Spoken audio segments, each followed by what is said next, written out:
You know, the Bible is full of promises, but one of the most solid, most tangible promises is about land.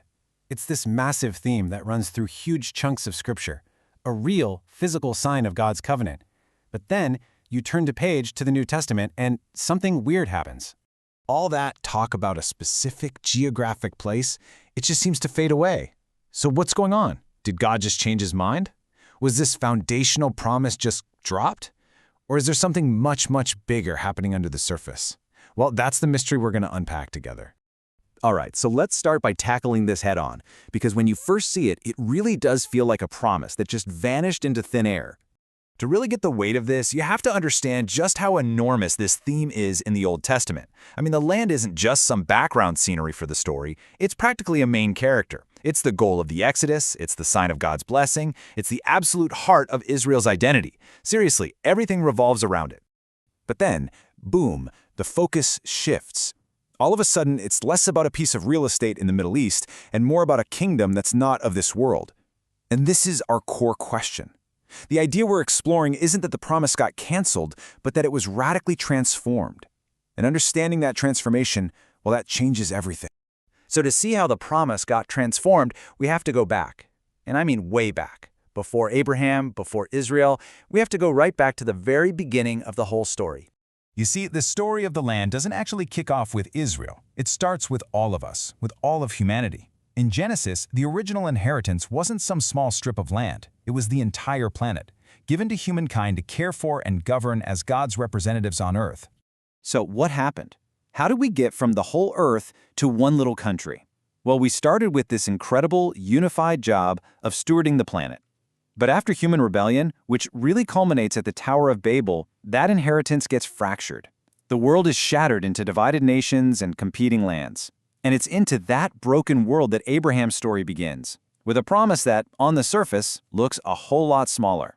And this brings us to the next part of the story, what you could call a strategic zooming in of the promised, from the whole earth down to one very specific land. So the promise of Canaan to Abraham, it wasn't some random plan B. Think of it like God's rescue plan. After humanity's universal mission went off the rails, God chose one family and one land as a starting point, like a strategic beachhead. It was his way of showing his faithfulness on a small, tangible stage, proving he could keep his word to one people in one place before launching his plan to reclaim and bless the entire world. And what's really fascinating is that even when the promise was zoomed in and at its most specific, God made it crystal clear who was ultimately in charge. Israel never truly owned the land, not in an absolute sense. They were more like tenants or stewards living in God's domain.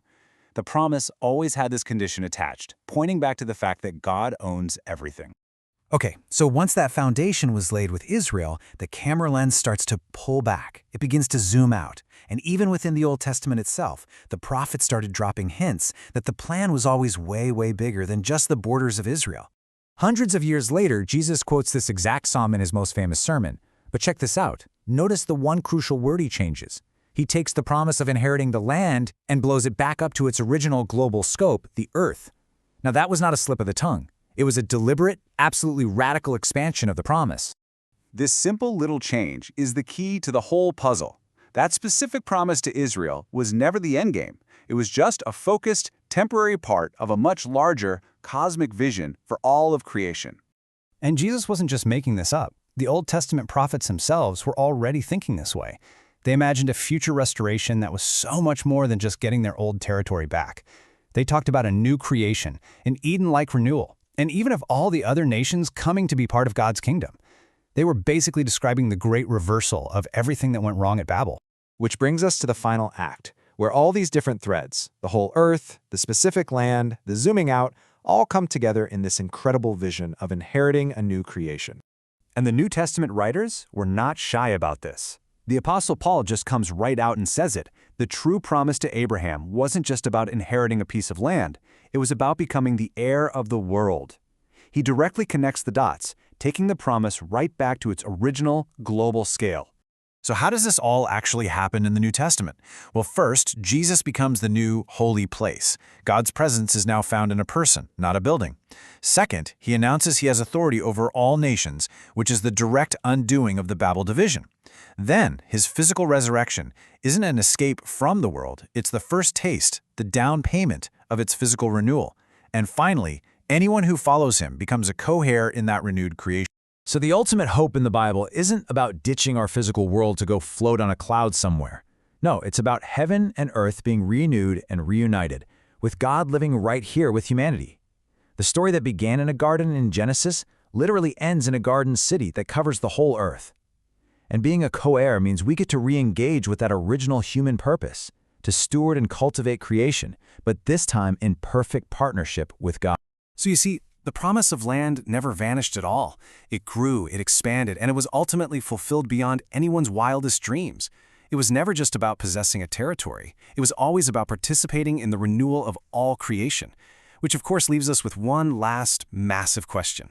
If the end goal is about faithfully stewarding a renewed world, what in the world does that mean for how we treat this one, right here, right now?